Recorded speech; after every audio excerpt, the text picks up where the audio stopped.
thrilled to see such a full room today. It really reinforces our belief that this kind of an event was needed, and the timing was right, and you really reaffirmed that for us. So thanks for making some time this morning to come out and join us. My name is JCCH Day. I'm the President and Executive Director here at the Japanese Cultural Center of Hawaii.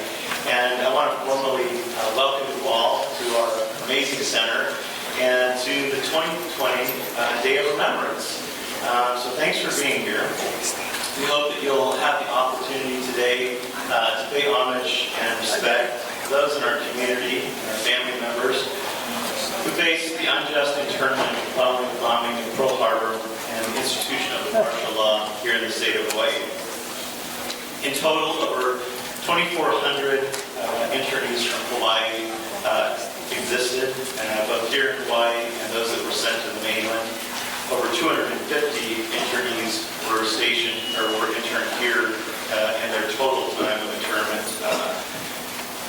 We'll also have a chance today to hear about important work that JCCH is doing to archive and share the Honolulu JCL and Milton Echo's remarkable work to secure redress for those individuals of Japanese American ancestry who were evacuated from their homes and properties but were not necessarily interned. So look forward to that. We're also going to have our JACL, Japanese American Citizens League colleagues, share a little bit about their work with the Suru for Solidarity Project. And we'll also get to hear from one of our intern families, which we're really looking forward to, followed by a moment of remembrance where you'll have a chance to bring your own Suru up and place it in the box up here to be part of the Suru for Solidarity movement and project. So thanks again for everybody for being here. But first, by way of providing some context for GOR, I'd like to reflect back on how this day started originally and how it began here in Hawaii. As you all know, February 19th is a significant date for the Japanese American communities. On this day in 1942, President Franklin Delano Roosevelt signed Executive Order 9066, which gave the U.S. Army the authority to remove civilians from the military zones established in Washington, Oregon, and California during World War II. This led to the forced removal and incarceration of close to over 120,000 Americans of Japanese ancestry living along the entire West Coast. As you know, no Japanese Americans were ever charged, much less convicted of espionage, sabotage against the United States, or any other crime. Yet they were targeted, rounded up, and imprisoned for many years simply for having the face that they had and ethnicity that they had. Every February, the Japanese American communities around the country and other groups commemorate Executive Order 9066 as a reminder of the impact that incarceration had on the families, our communities, and on the country. We're still dealing with the ramifications of that still today. The first DOR was on November 25th, 1978 in Washington State, where over 2,000 individuals joined together to commemorate this event. Those were followed by events in Oregon, California, and many other locations over the years around the country.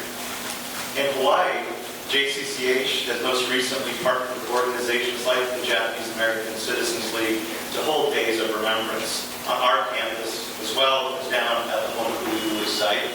And we're so glad that Alan's here from there to join with us today. And we're so grateful for your partnership and being able to continue to go down to the Honolulu site. Our past DORs were also helped by people like Ryan Ia, our incredible JCCH volunteers, especially those Jane and Betsy and Claire who are here today, as well as our incredible JCL volunteers, people like Susan Arnett and many, many others that have helped throughout the year. We've honored people like Neil Katyal, former Solicitor General of the United States, for his commitment to DOR. We've also joined with Hawaii's Muslim American community to draw attention to their plight and discrimination following the bombings during 9/11. So the work continues. We're glad to be starting up this effort again today. We'll be hearing from one of our internee families, as I mentioned, to share a little bit about their story and how internment has impacted their family, and also take time to think about how our involvement will look in the years to come.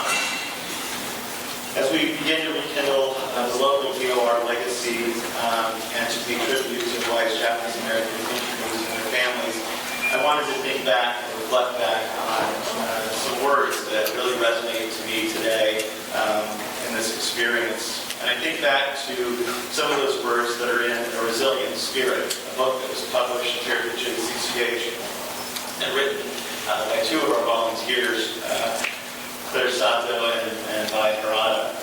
And in that book, and this quote also appears in Ryan Kawamoto's film, Voices of the Barbed Wire, a quote by Hawaii's late Senator Daniel K. Inouye. And he says, quote, "There are some who say, why do we have to talk about it, referring to internment? I think we should, if only to remind ourselves that this can happen in our democracy if we're not vigilant, because it did." And we continue to think about those words and reflect and have events like this so that they'll never happen again. I'd now like to take a moment and invite Bill Kaneko up to our podium. He's going to give us an update on a really incredible project that JCCH and JCL are partnering on. Bill's an attorney here in Hawaii, and probably no introduction, but I'll just say a couple other things. He's a valuable member of our JCCH Board of Directors, and he's a past president of the Japanese American Citizens League. So without further ado, I'll have Bill come up and give an update on this project. Aloha, good morning. Good to see all of you. First of all, I want to thank the Japanese Cultural Center and the Japanese American Citizens League for putting this event together. Remembrances are key because it's a reminder of not only the past, but our responsibilities for the future. And so I'm just so pleased that all of you are here to really not only remember the past, but stay current in light of our situation today.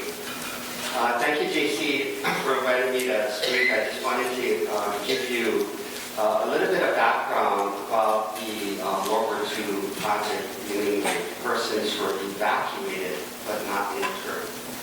As you know, the internment nationally as well as locally has been very, very publicized. 120,000 Americans, Japanese ancestry in the West Coast interned, and 2,400 here. And so Sand Island and Honolulu were, obviously key sites here locally. But what a lot of people also don't know about is the story about evacuees. And there are about 1,500 Japanese Americans who are located here in Hawaii who were evacuated from their homes but not interned. And so I'm going to share a little bit about that background.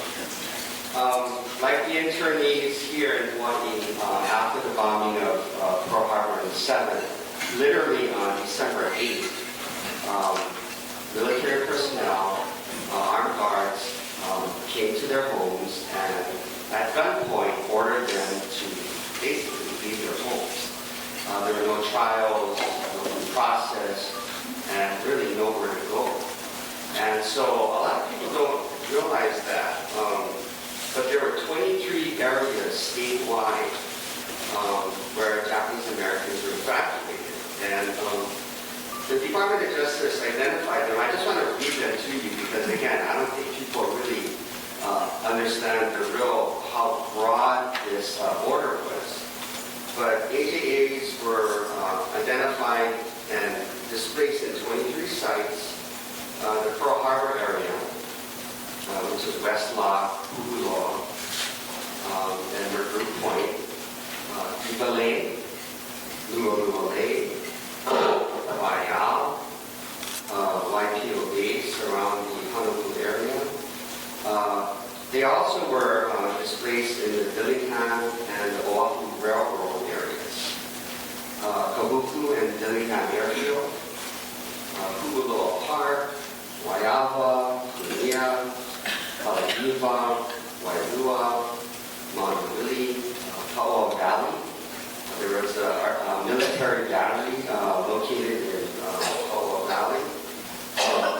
Areas around the Pro City area, Wahiawa, Makaliki Valley, Okapu, Hilo, Richa, Haiku, and Koloa. So again, 23 sites statewide where Japanese Americans were displaced at gunpoint.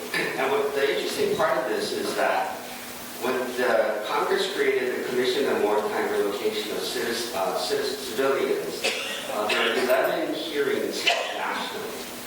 But during that entire time, there was no mention whatsoever of the Hawaii evacuees. And even at that, at the Seattle hearings, where there were 8 members of the Japanese American Citizens League who testified, people like Earl Nishimura, Franklin Odo, Larry Kumabe, and others, they went up and testified before the hearings, and they too did not hear about these evacuees. But they, so even during the hearings, this event was really unknown to, obviously known to the evacuees, but unknown to the United States government.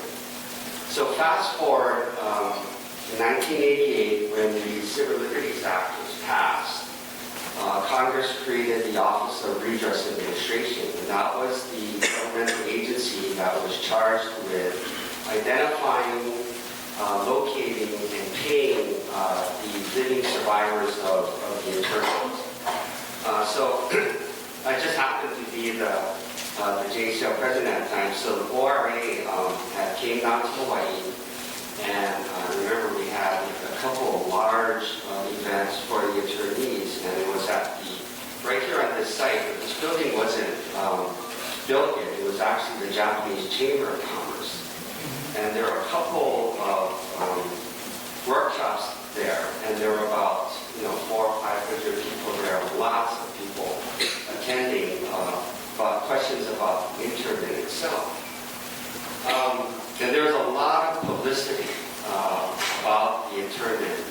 And this is kind of actually an interesting story because after the hearings, or the meetings in 1990 and 1991, when we first started to pay the internees, I got a call from a dentist who was living in Los Angeles. His name was Dr. Donald Kaimaru. And interestingly, I had met, he was, born in Hawaii, educated in the mainland, and then started practicing dentistry in the LA area. And interestingly, I had met him about a week before at a family party because he was friends of my uncle with the pediatrician, Dr. Mitsuo Totori. And, we just happened to be at a party. And then he calls me at my office. I was working for Governor Waikei at that time. And he says, "Oh, Bill, my family is living in the Lualua Bay area. Am I eligible for redress?" And I said, "That's a really interesting question because it was clearly something that was not documented or even talked about." And I remember that morning actually pretty clearly because he was my uncle's friend. So, not that I wouldn't have followed up, but I followed up because it was a personal connect there. And then so I immediately called our JCL legal counsel, his name is Clayton McKay, who is a civil rights attorney, and he did some research. And he came back about a week later with a legal memorandum. And the answer to the question of whether or not evacuees could potentially be eligible was yes. Wow. And so that was really interesting because Clayton had determined that evacuees, even though they were interned, were deprived of their civil liberties, and that was the intent of the Civil Liberties Act. So we had an internal legal memo that said we have a shot at this. So about a couple weeks later, we had convened a meeting with the Lualua evacuees. That was actually in July of 1991, and it was held at the Hawaii Okinawa Center. And it was really an interesting meeting because it was really not the evacuees who were there, it was their children. And it was almost like a reunion because that was 50 years before, there were kids at that time, and so it was like a really mini reunion for the Lualua evacuees. But at the same time, it was somewhat of a very somber event because they knew inherently that something was wrong, that they were discriminated against, and that the government did something dramatically wrong to them just because they were Japanese Americans. But what's interesting is that as the story unfolds for the Lualua evacuees is that for them specifically, they were located right next to the Lualua Naval Ammunition Depot. So there was actually a naval site there, and because they were there, they were displaced.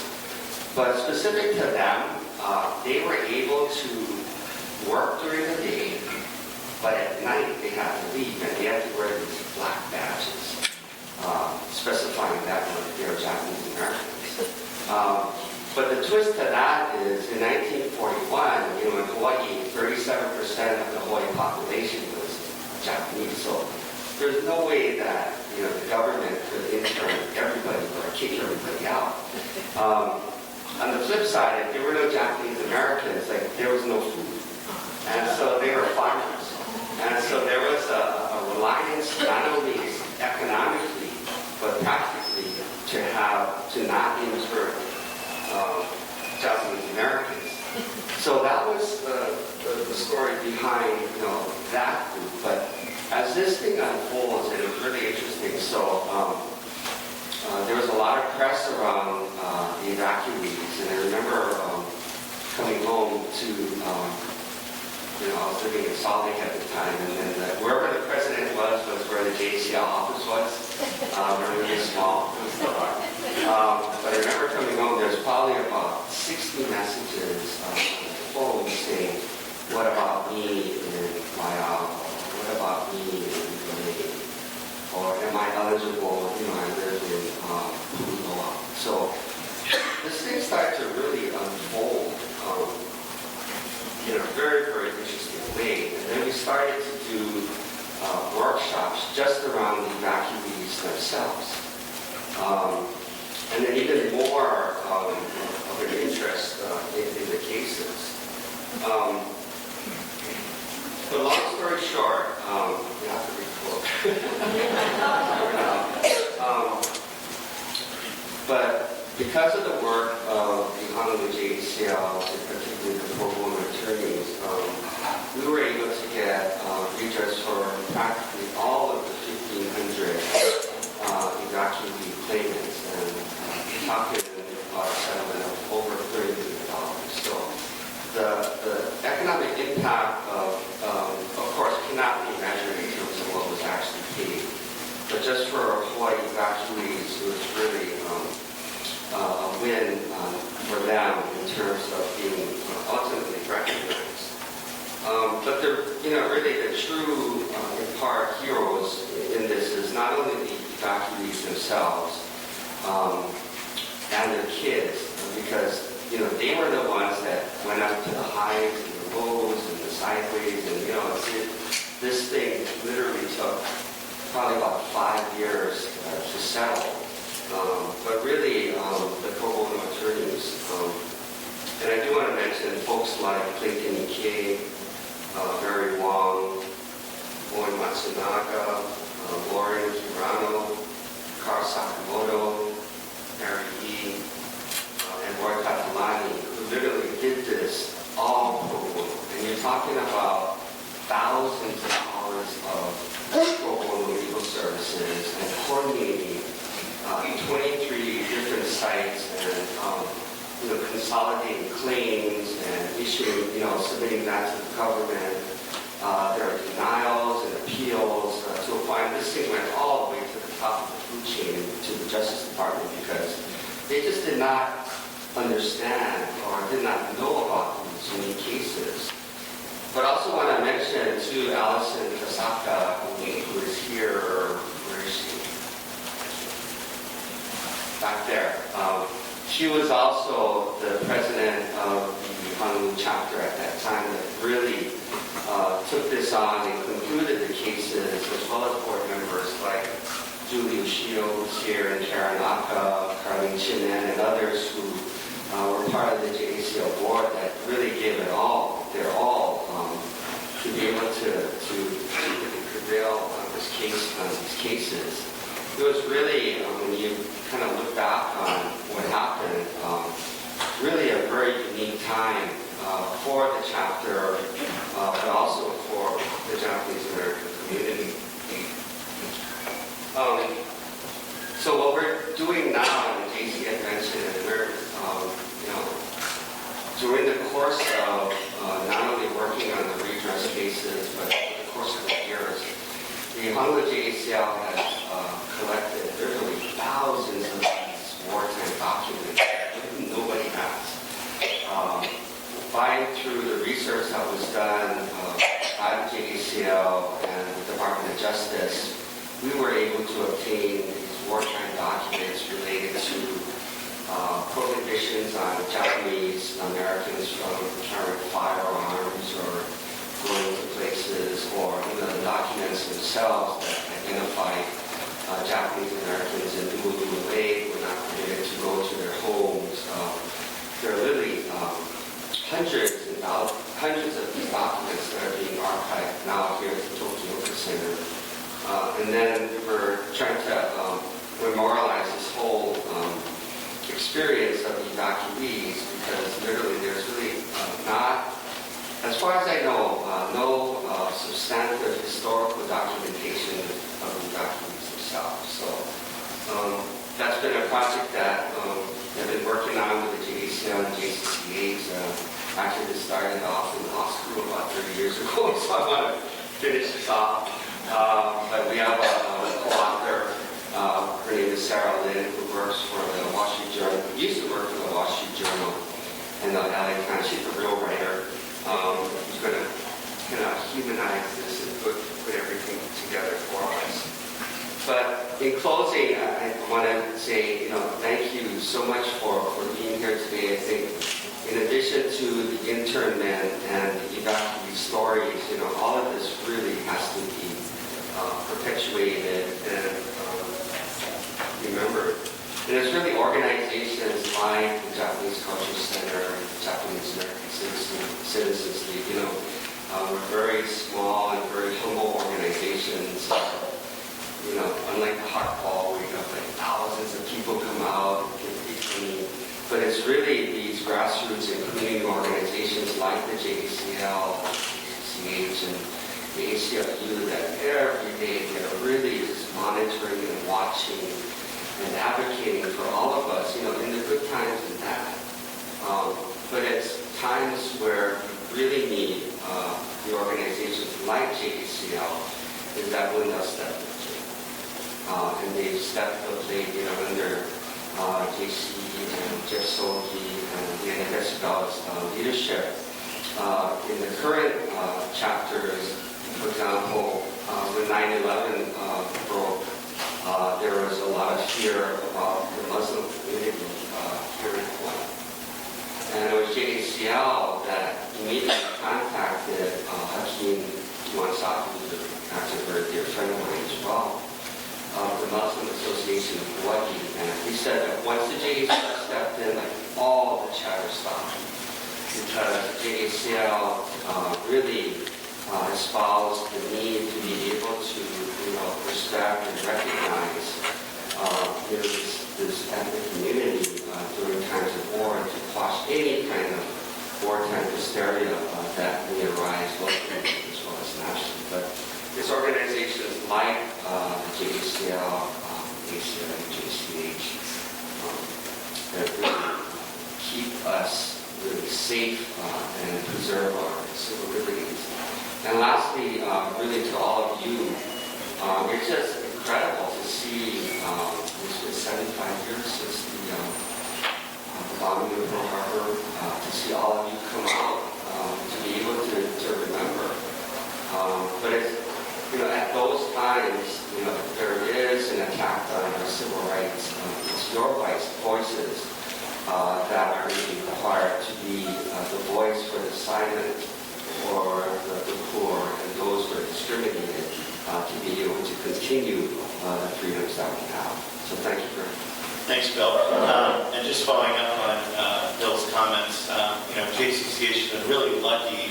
Just in the next few months, we'll be formally launching an online database that will have all of the documents Bill was referring to available to future researchers and people that are interested in this particular project. So we're really excited that we'll be able to host that archive here at JCCH for years and years to come.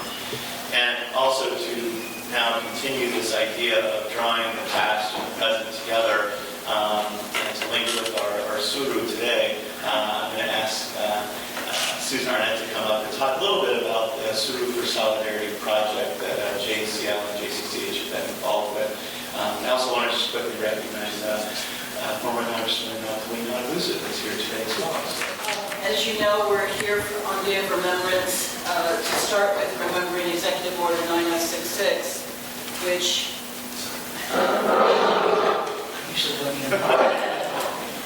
Executive Order 9066, which authorized the forced relocation and incarceration in concentration camps in the western United States of those persons of Japanese descent. 62% of the approximately 120,000 who were interned were American citizens. So what does Suru have to do with Japanese internment? Well, when I first learned about the Suru for Solidarity project, I went to my primary resource, Wikipedia, and discovered that in addition to the fact that Suru means green, which I didn't know that, it's also the name of a village in Hokkaido. It's the name of an uninhabited island off the coast of Japan. Strangely and somewhat disturbingly, it's the name of a Nissan Sentra that was sold in Mexico. And it's also the name of a nuclear power plant. But we're going to talk about Suru as cranes. And in that way, they symbolize peace, compassion, hope, and healing. The Suru for Solidarity project is a nonviolent, direct action project begun by Japanese American social justice advocates, but has been adopted by many others, working to end the detention sites and support frontline immigrants and refugee communities who have been targeted by racist and inhumane immigration policies. They began this effort by saying, we stand on the moral authority of Japanese Americans who suffered the atrocities and legacies of U.S. concentration camps during World War II, and we say, stop repeating history.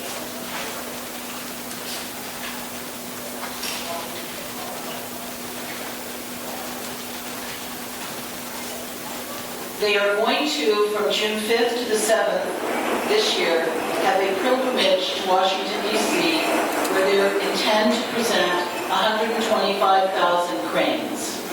And that number represents the number of Japanese who were interned and the Latino Americans who were interned. Hawaii, we hope to contribute in the neighborhood of 3,000 crane to this project. And in that effort, we have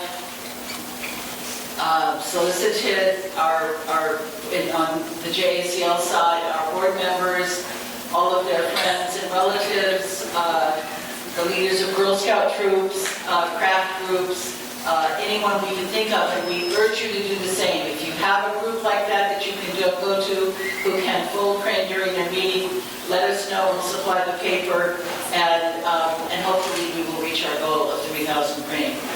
I want to end with this quote from Satsuki Ina, who is a co-chair of Suru for Solidarity, because I think it represents what it's all about. Americans turned their backs on us as we disappeared. Nobody marched for us, nobody protested. But today we bring our voices, our drums, our Suru spirit to speak out against unjust mass incarceration. With that, we're now going to see a film that I believe was produced for Suru for Solidarity. Thank you.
I'm looking at these beautiful cranes and I feel like these are wings of hope on these cranes, a message that the children and the families will get, that there are people on the outside who care, people like Japanese Americans who understand what mass incarceration could mean, and that we're fighting for their release and freedom. It's at the Family Detention Center. It's the largest detention center in the United States. So I think that this effort really brings the moral voice of people who have impacted this and know what the long-term impact of being incarcerated in these family facilities is.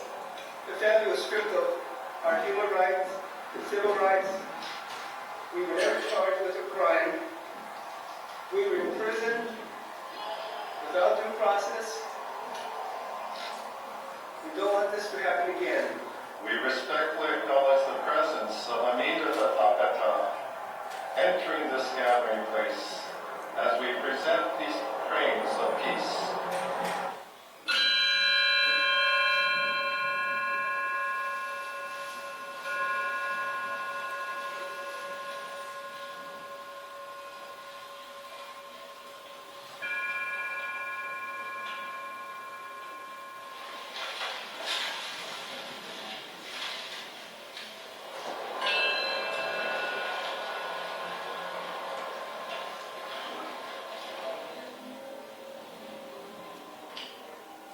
Undocumented issue is not only Latinx issues or Black issues, it's also Asian American issues. There's more than a million documented Asian Americans living in this country without having proper, I would say, rights. So always they're living in fear of deportation. Thank you for standing in solidarity with our community and joining our voices to push back and say no more concentration camps, no more separating your families, and stop repeating history. Thank you.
not just people in our own community, but other places that need your help and need someone to speak out for them. And I'm sorry, I'm missing that part.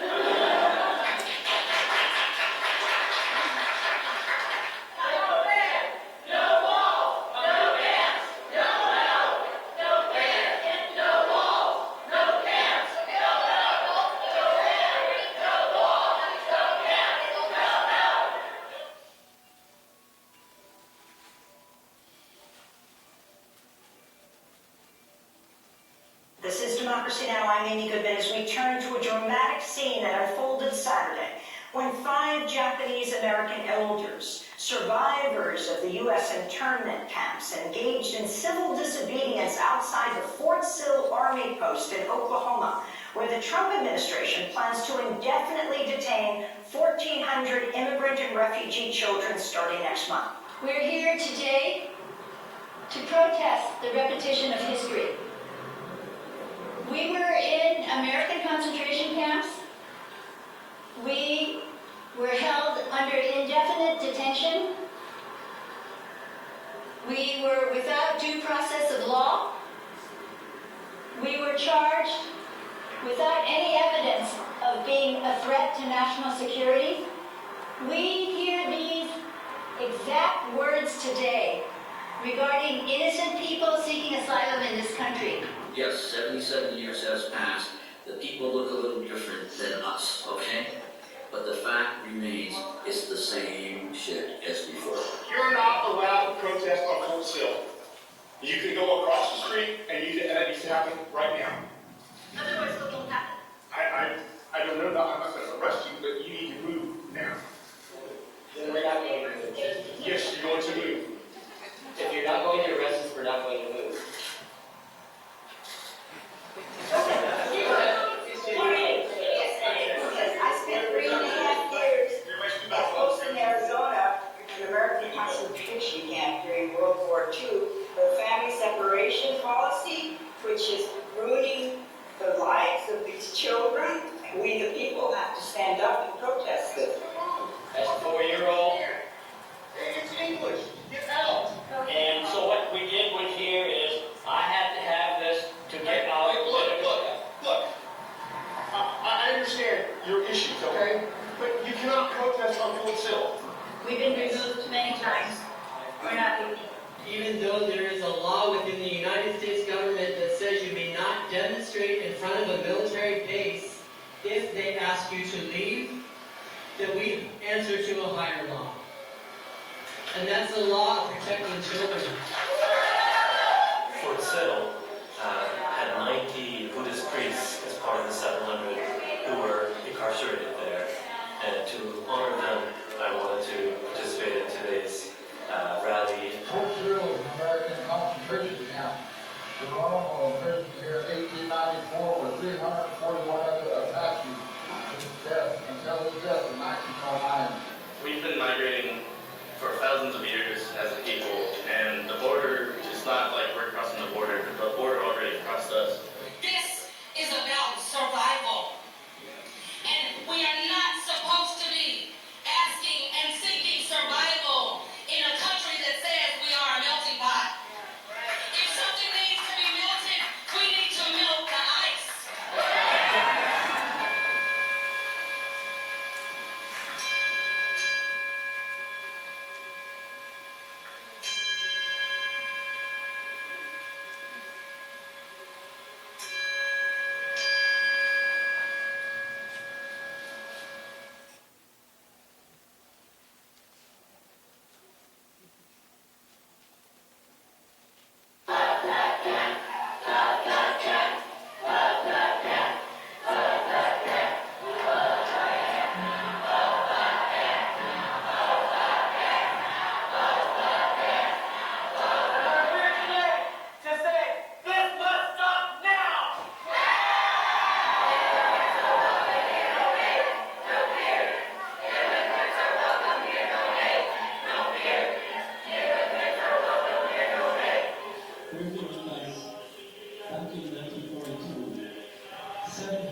Japanese immigrants were held. They were community leaders, separated from their family.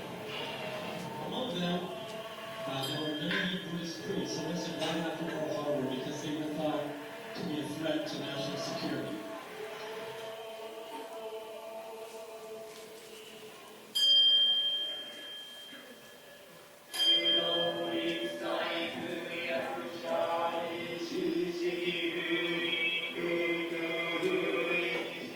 Who can belong? Who's included? Who's excluded?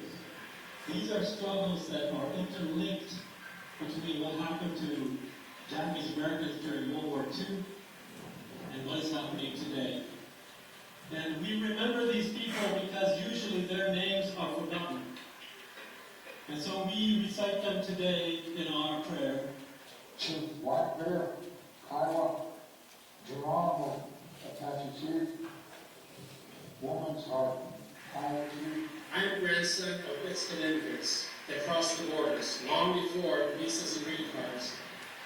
And like every immigrant, they came to this country seeking a better life for themselves, and for their children, and for their grandchildren.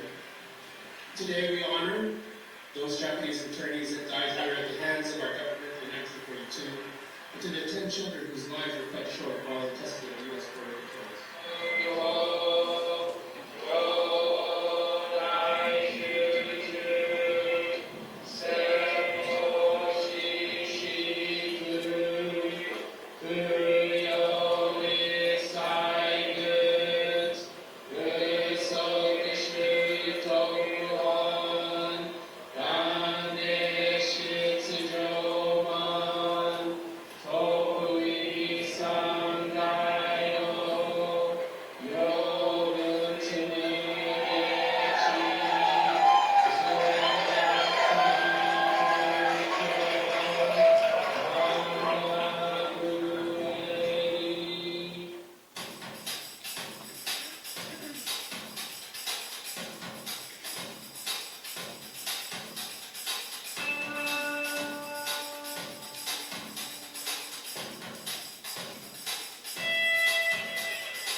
Those who were interned or had family members that were interned have their own unique and special stories. So, I'm April Tahara Carvalho. I'm here today with my mother, Mildred Tanimoto Tahara. She's sitting at the end there. My father is Yoshiyuki Tahara. He was also known by his nickname Fat by a lot of people. And in fact, Tyrone's father is skinny. He was so I guess back in those days, a lot of people gave nicknames to loved ones. So our family is, my father is the second of 9 children born to Joichi Tahara and Tomeo Okino Tahara. Our family is from Pohakea, Pawilomaoka, in the Hamakua district on the island of Hawaii. Big Island, we're Big Island people. My father and his older brother, Nash Tadayuki Tahara, served in World War II. They were members of the 442nd Regimental Combat Team and the 100th Battalion. In fact, 6 of Joichi's 9 sons served in the U.S. military. My cousins and I never met our grandfather. He passed away while he was interned at Honolulu. In fact, his younger children have very little memory of him because the youngest child was 3 years old when he was taken away and he never returned home. So they have little memory and the older ones have remember a bit more but not too much. So when I was growing up, I somehow learned, probably through my mom, that Grandpa was in a concentration camp. And now I guess it's nice terms as internment camp and on relocation. We didn't have much knowledge of our grandfather. He was part of the past, and no one really spoke of him. Nobody shared stories about him, and that's just the way it was. We do have good memories, and a lot of memories of my grandma, Tomeo Tahara, his wife. We know Grandma to be a hard-working woman. She ran the Tahara store that was in, there was a country store that sold dry goods in Pawilomaoka. She took care of the coffee farm that was alongside of the store in the home. She picked the coffee berries, ripe coffee berries, hauled it down to their grinder house, and then spread out the beans on their hoshidana until it dried, and then packed it all up and sold it to one of the coffee farmers or coffee dealers there in the area. She also raised cattle. She always had maybe 5 to 6 heads of cattle that she raised in a pasture behind her home. And she did everything else. She cleaned, took care of the yard, maintained everything. And these are the memories we have with her. Our remembrance of Grandpa Joichi and the insight of the type of person that he was came from a letter that he wrote to my grandmother, to his wife, while he was interned at Sand Island. This letter was found in 2012 by my auntie. My grandmother lived by herself for a good part of her life in Honolulu, and then until she moved to Honolulu in the 1970s. And she went to live with her daughter, the 4th of the 9 children in Honolulu. So my auntie, we were preparing for our family reunion. That was in 2012. And we were, the reunion committee had decided that we were going to add to this, and we wanted to share the Tahara story and the history of the Tahara family with the younger generations that were coming up. And I have younger cousins who never knew even my grandmother and weren't familiar with their story. And then the cousins' children, the 4th generation of Taharas that were growing up, we felt that it was necessary for them to know what their history was, and to give them their roots and their values. So we started doing research, and JCCH was very helpful in getting information on my grandfather. And also, we were going through, my auntie, Atsuko Arakawa, was going through my grandma's things and came across a letter. And no one paid much attention to this letter previously because it was all written in Japanese and nobody could understand or read that. But it looked like it was a letter of some importance. And so her daughter Shelley took the letter to get translated, and she took it to Japanese language professors, she took it to Wonsang, and they had a hard time because it was written in such an old style that even they couldn't understand the kanji or the Japanese characters that were written. She finally was able to find someone to do it, and then it was translated into English. And I'd like to share this letter with you now.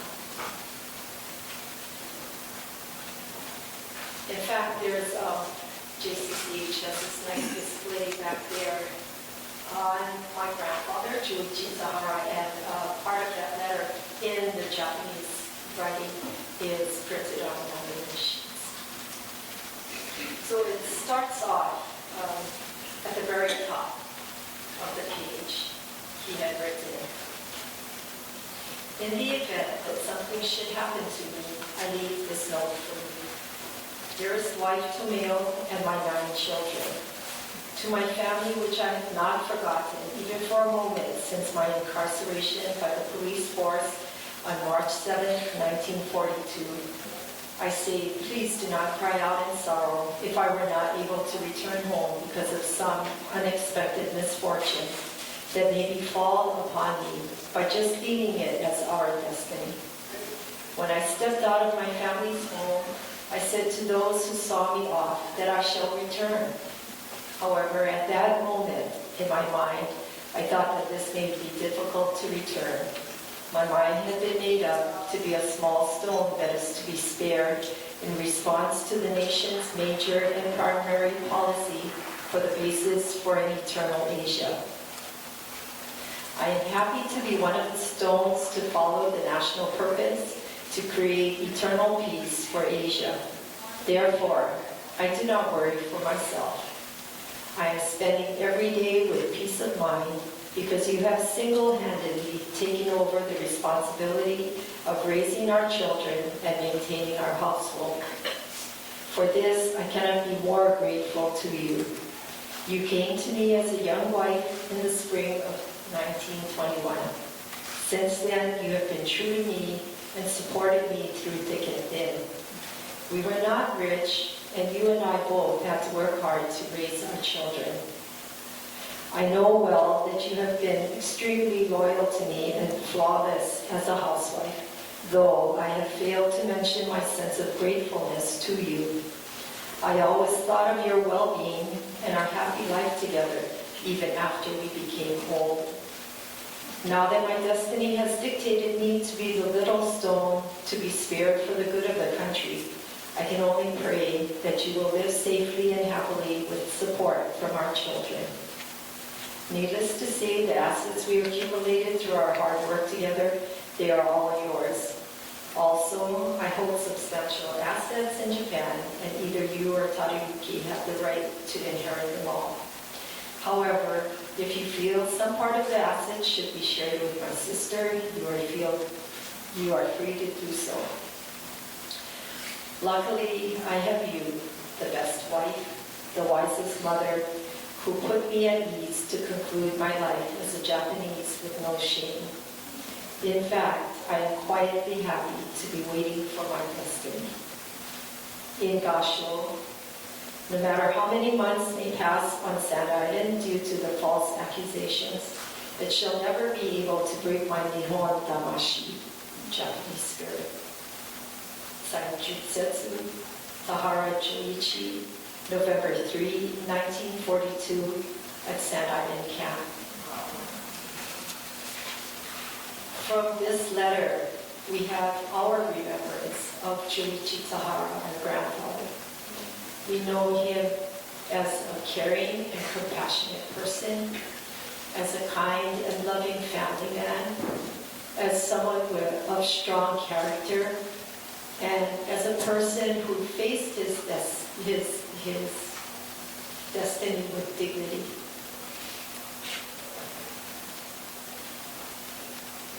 He did go to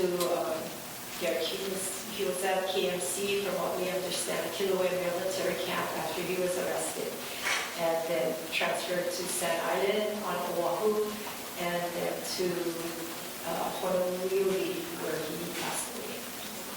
Thank you very much for your attention. Thank you, Joel, and thanks to your family for being here with us today. It means a great deal. And part of the reason that we're all gathered today is to really pay respect to those that were incarcerated here in Hawaii as well as on the mainland. And if you wouldn't mind at this point, if you are a family of an internee, would you please stand and be recognized?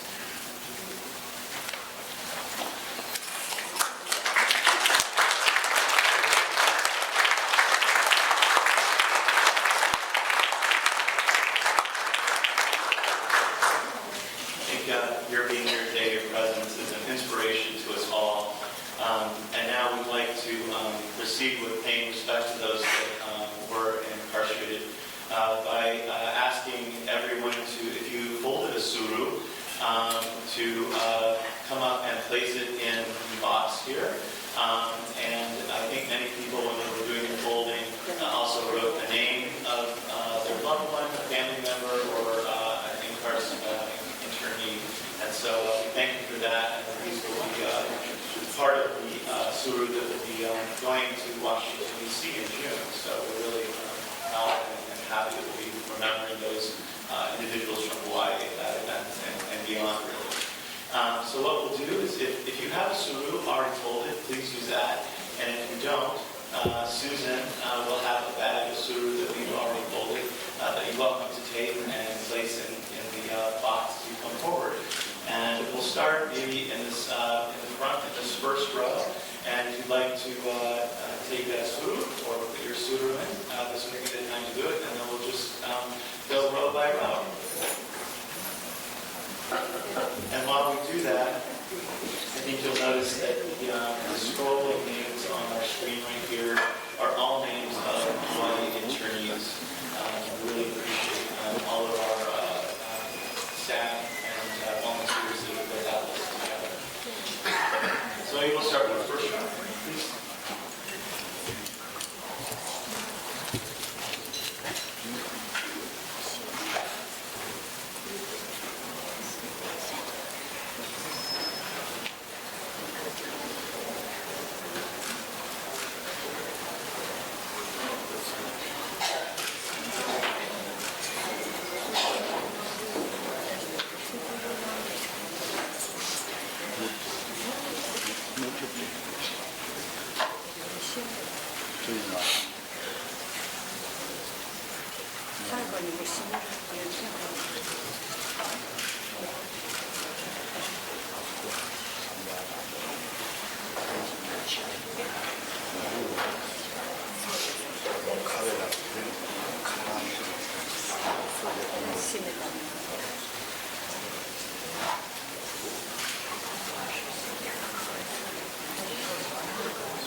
As well, and talk about her family's connection with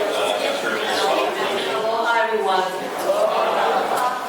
You know, I want you to know that but for the volunteers of the JCCH, and for me, someone who's very special is Jane. She's, of course, back there. If it wasn't for Jane, I wouldn't know many of the stories. Because as many of you know, the problem, and I hate to put it that way, but it was really their problem. The problem with people like my grandparents is they never spoke about it. And if it wasn't for the fact that my two grandfathers, who both the way were interned, one came to Hawaii at the age of 10 when he was a plantation fisherman. And you know, it was the boats, and it was the fear that the Japanese were so loyal that they would be in contact with the Japanese Navy that actually caused the encounter. When you look at the documents as to why they did that, and why they were on the coast that hundreds of Tokugawas were put into concentration camps. But if it wasn't for the fact that this project started, my grandfathers would never have doing this. I learned about it. My one grandfather lived to 99, the other to 95. So I got longevity. So if it wasn't for the fact that Bishop Fujitani from Hong Kong Hungaji came to interview them, they would never have spoken. But what I learned is why it's so important for this project to continue in all forms, and more important than that, why we must continue to tell their story, because they wouldn't have said it. My Muroda grandfather, and his name will come on, was the one who started at San Island, and he was called the mess hall sergeant, and went to Honolulu and ran the mess hall. And he would, the only thing when he was 80-something, when we finally caught it, what many of us did not know was that Hawaii was unique in that it incarcerated also Germans and Italians. So what my only story my grandmother shared with me was he said there was a part of the camp where he would take all their bread and potatoes and he would go trade for rice because he needed the rice. And they didn't need the bread and they didn't need the potatoes. But the story that I never knew, that I want to share with you, that Jane had, was the fact that my Muroda grandfather was the plantation carpenter for Waianae plantation. There was a plantation there. And they needed to save water in terms of the crushing of the cane. So they bought this new equipment. They couldn't make it work. So what did they do? They came to Honolulu, they took my grandfather out and told him, Mr. Muroda, you gotta fix this thing and make it work. So he got to go home, he fixed the equipment, and guess what? He took it back. That was, and my grandfather, experiencing all this, was a mess hall sergeant. And one of the things he did was, and thanks to Jane again, I got this information, when he was going to be sent home, and he was one of the last after the war, because of the fact that he was, of course, taken from the mess hall. When he was ready to go, the guard said, no, don't have it. We'll just take it home. The reason why is that he would stay up late, and the last guards, the cold, this Honolulu, believe it or not, was plush, green then, and was cold. He would stay and make them a midnight snack. And then, so when he went back, they said, no, they remember that. And he was called in and asked, why is he doing that? And he said, because we're all people. We're all people. So when he got home, not handcuffed, what does my grandfather do? Tells my grandmother, cook food, bring out some beer, and sit down and break bread with the guards. But that is not only so local, but that is the way they are. My Hanabusa grandfather has a story that I think ties to the Sulu people, and why the Sulu project is very important to me.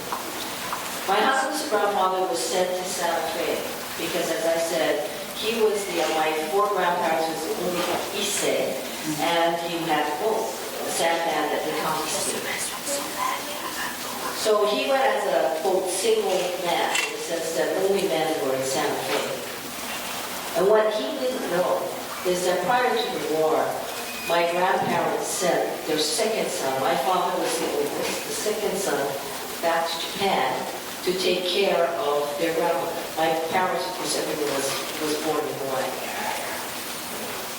My great-grandmother was in Hiroshima.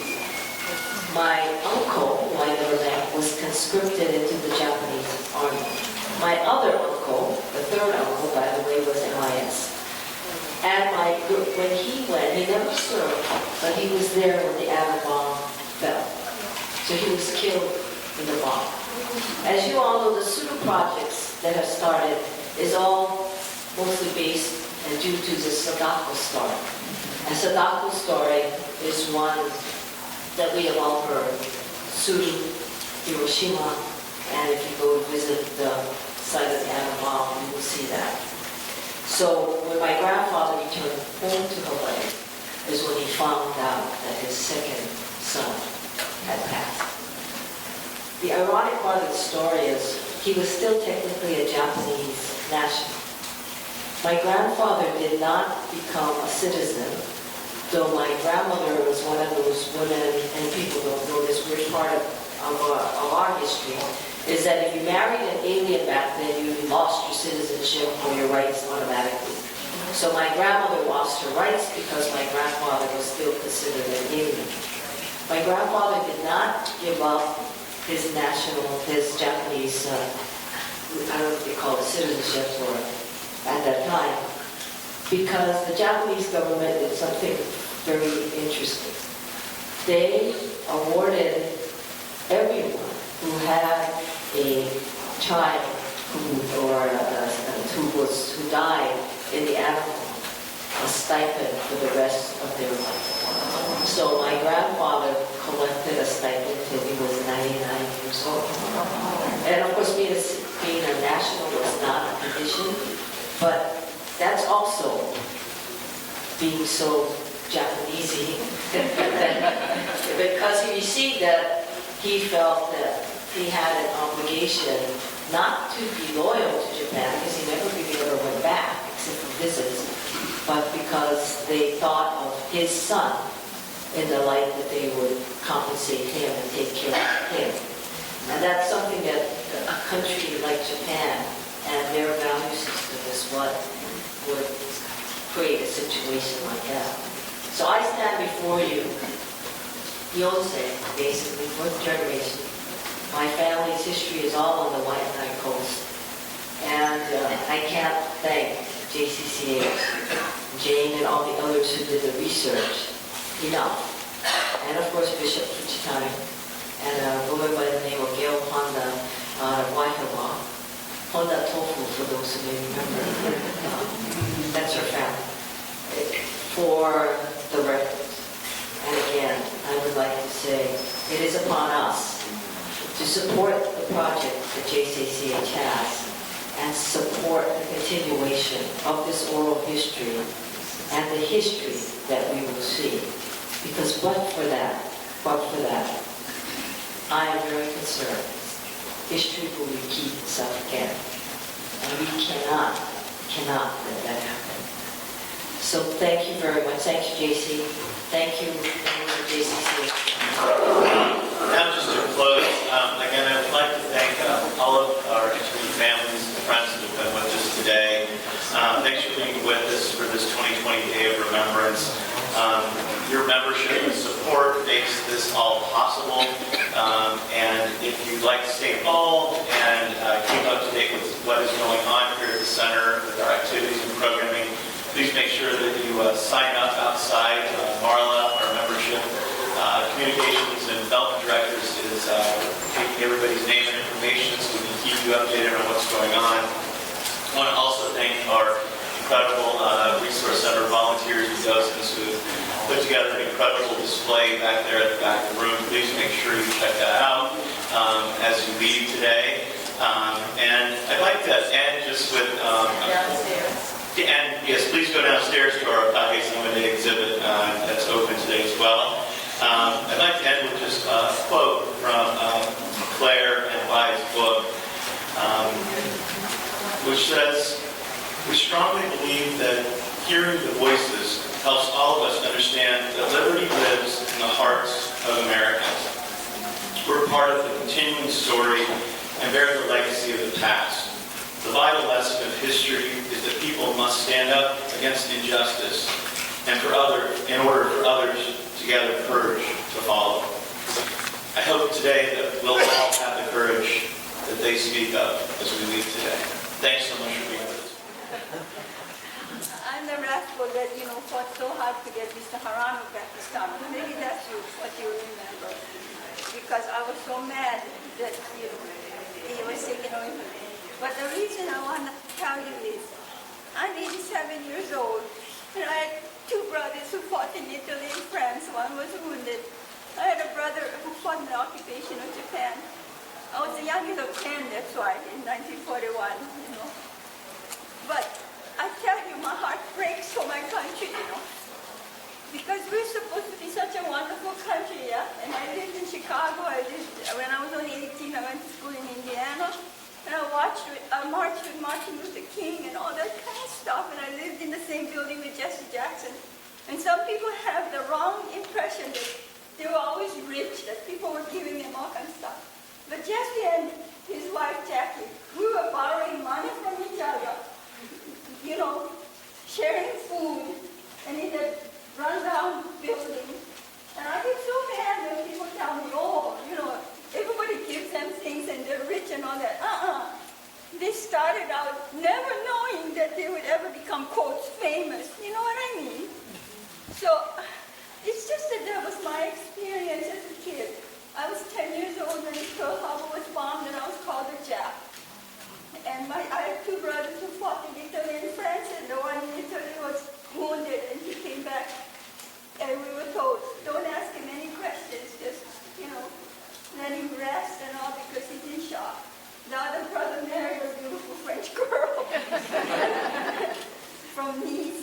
But anyway, I'm sorry I asked my big mouth, but this might be my last chance to share this with you because, I'm the one that got Mr. Harano back his tunnel. Now, if this kid can get Mr. Harano his tunnel back, then you guys can do something too. And what if I say you guys can do something? You've done